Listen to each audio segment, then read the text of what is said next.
আসসালামু আলাইকুম ওয়ারাহমাতুল্লাহ। প্রিয় ঈমানদার ভাই ও বোনেরা, আজ আমরা আলোচনা করব মানব জাতির শুরু নিয়ে। কে ছিলেন পৃথিবীর প্রথম মানুষ? কিভাবে সৃষ্টি হলেন আমাদের আদি পিতা? কেন ইবলিস চিরদিনের জন্য অভিশপ্ত হল? আর কেন এই দুনিয়া আমাদের জন্য একটি পরীক্ষা? আজকের এই আলোচনা শুধু একটি ইতিহাস নয়, এটি আমাদের পরিচয়, আমাদের গন্তব্য এবং আমাদের ভবিষ্যতের শিক্ষা। শিক্ষামূলক ভিডিও পেতে চ্যানেলটিকে সাবস্ক্রাইব করুন, লাইক, শেয়ার, কমেন্ট অবশ্যই করুন। একসময় এই পৃথিবীতে মানুষ ছিল না। ছিল না শহর, সভ্যতা, রাজত্ব কিংবা প্রযুক্তি। ছিল শুধু আল্লাহর সৃষ্টি এবং তার ইবাদতকারী ফেরেশতারা। ঠিক তখনই মহান আল্লাহ ঘোষণা দিলেন, আমি পৃথিবীতে একজন খলিফা সৃষ্টি করতে যাচ্ছি। ফেরেশতারা অবাক হয়ে বললেন, হে আল্লাহ, আপনি কি এমন কাউকে সৃষ্টি করবেন যারা পৃথিবীতে ফাসাদ করবে এবং রক্তপাত ঘটাবে? অথচ আমরা তো সর্বদা আপনার প্রশংসা ও পবিত্রতা বর্ণনা করছি। আল্লাহ তখন বললেন, আমি যা জানি তোমরা তা জানো না। সুবহান আল্লাহ। এই একটি আয়াতের মধ্যেই লুকিয়ে আছে মানবজাতির মর্যাদা। মানুষকে আল্লাহ এমন ক্ষমতা দিয়েছেন যা ফেরেশতাদেরও দেওয়া হয়নি। এরপর আল্লাহ নিজ হাতে সৃষ্টি করলেন আদম আলাইহিসসালামকে।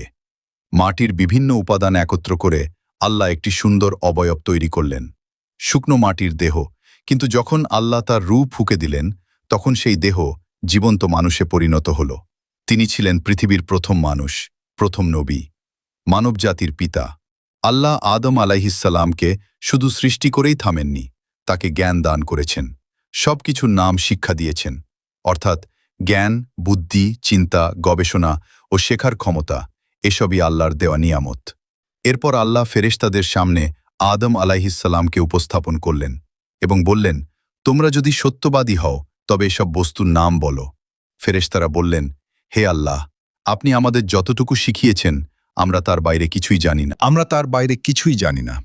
তখন আদম আলাইহিসসালাম সবকিছুর নাম বলে দিলেন। এভাবেই আল্লাহ প্রমাণ করলেন মানুষকে তিনি বিশেষ মর্যাদা দিয়েছেন। এরপর এলো সেই ঐতিহাসিক মুহূর্ত। আল্লাহ আদেশ দিলেন, তোমরা সবাই আদমকে সিজদা করো। সকল ফেরেশতার সঙ্গে সঙ্গে গিয়ে সিজদায় লুটিয়ে পড়লেন। কিন্তু একজন সিজদা করল না, সে হল ইবলিস। সে অহংকার করে বলল, আমি ওর চেয়ে উত্তম, আমাকে আগুন দিয়ে সৃষ্টি করা হয়েছে আর তাকে সৃষ্টি করা হয়েছে মাকড়া হয়েছে মাটি দিয়ে। এই অহংকারই তাকে ধ্বংস করল।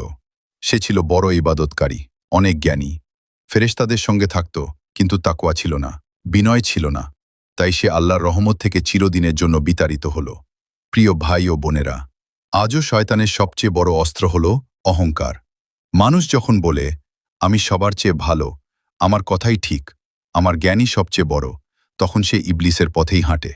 শয়তান কখনো চায় না মানুষ জান্নাতে যাক। সে সবসময় মানুষকে ধোঁকা দেয়।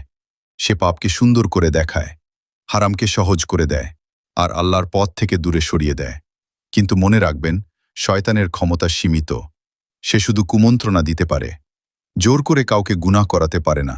এরপর আল্লাহ আদম আলাইহিসসালামের জন্য সৃষ্টি করলেন হাওয়া আলাইহিসসালামকে। তাদের জান্নাতে বসবাসের অনুমতি দেওয়া হলো। কিন্তু শয়তান তাদের শত্রু ছিল। সে তাদের ধোঁকা দিল, নিষিদ্ধ গাছের দিকে প্রলুব্ধ করল। ফলে আদম ও হাওয়া আলাইহিসসালাম ভুল করলেন। কিন্তু এখানেই রয়েছে মানুষের সবচেয়ে বড় শিক্ষা। তারা ভুল করার পর অহংকার করেননি, বরং সঙ্গে সঙ্গে তওবা করেছেন। তারা বলেছিলেন, হে আমাদের রব, আমরা নিজেদের উপর জুলুম করেছি। আপনি যদি আমাদের ক্ষমা না করেন তবে আমরা ক্ষতিগ্রস্তদের অন্তর্ভুক্ত হব। আল্লাহ তাদের তওবা কবুল করলেন। এখান থেকে আমরা বুঝি, মানুষ ভুল করতেই পারে, কিন্তু সফল মানুষ হলো সে যে ভুলের পর আল্লাহর দিকে ফিরে আসে। আজ অনেক মানুষ গুনাহ করে হতাশ হয়ে যায়, ভাবতে থাকে, আমার ক্ষমা হবে না। না, আল্লাহর রহমত অনেক বড়।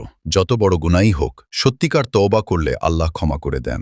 এরপর আল্লাহ আদম ও হাওয়া আলাইহিসসালামকে পৃথিবীতে পাঠালেন। এই পৃথিবী কোনো চিরস্থায়ী জায়গা নয়, এটি একটি পরীক্ষা কেন্দ্র। এখানে মানুষকে পরীক্ষা নেওয়া হবে, কে আল্লাহর আনুগত্য করে আর কে শয়তানের অনুসরণ করে। আজ আমরা দুনিয়ার পেছনে ছুটছি, সম্পদ, খ্যাতি, সৌন্দর্য, ক্ষমতা, এসব নিয়েই ব্যস্ত। কিন্তু একদিন সব শেষ হয়ে যাবে। একদিন মৃত্যু আসবে, কবর আসবে, হাসরের ময়দান আসবে। মানুষের ঠিকানা তিনটি: প্রথম, দুনিয়া, যেখানে আমরা এখন বাস করছি; দ্বিতীয়, কবর বা বরজক, যেখানে মৃত্যুর পর অবস্থান করব; তৃতীয়, আখিরাত, যেখানে হবে চিরস্থায়ী জীবন, জান্নাত অথবা জাহান্নাম। এ পৃথিবী ক্ষণস্থায়ী, কিন্তু আখিরাত চিরস্থায়ী। প্রিয় মুসলিম ভাই ও বোনেরা, আজ পৃথিবীতে অনেক মানুষ আল্লাহকে ভুলে গেছে। মানুষ প্রযুক্তিকে বড় মনে করছে, নিজের জ্ঞানকে সবকিছু ভাবছে। কিন্তু মানুষ যত বড়ই হোক, সে মাটির তৈরি। আল্লাহ বলেন, মাটি থেকেই তোমাদের সৃষ্টি করেছি, মাটিতেই ফিরিয়ে নেব এবং পুনরায় মাটি থেকেই উঠিয়ে আনব। একদিন সবাইকে আল্লাহর সামনে দাঁড়াতে হবে। সেদিন কোনো ক্ষমতা কাজে আসবে না, কোনো টাকা কাজে আসবে না। কাজে আসবে শুধু ঈমান ও নেক আমল। আজ আমাদের প্রয়োজন আদম আলাইহিস সালামের মতো তওবা, ফেরেশতাদের মতো আনুগত্য এবং ইবলিসের অহংকার থেকে বাঁচা। মনে রাখবেন, ইবলিস ইবাদতের অভাবে ধ্বংস হয়নি, ধ্বংস হয়েছে অহংকারের কারণে। তাই কখনো নিজেকে বড় ভাববেন না, মানুষকে ছোট করবেন না, সবসময় বিনয়ী থাকুন। শেষে একটি কথা বলেই শেষ করছি।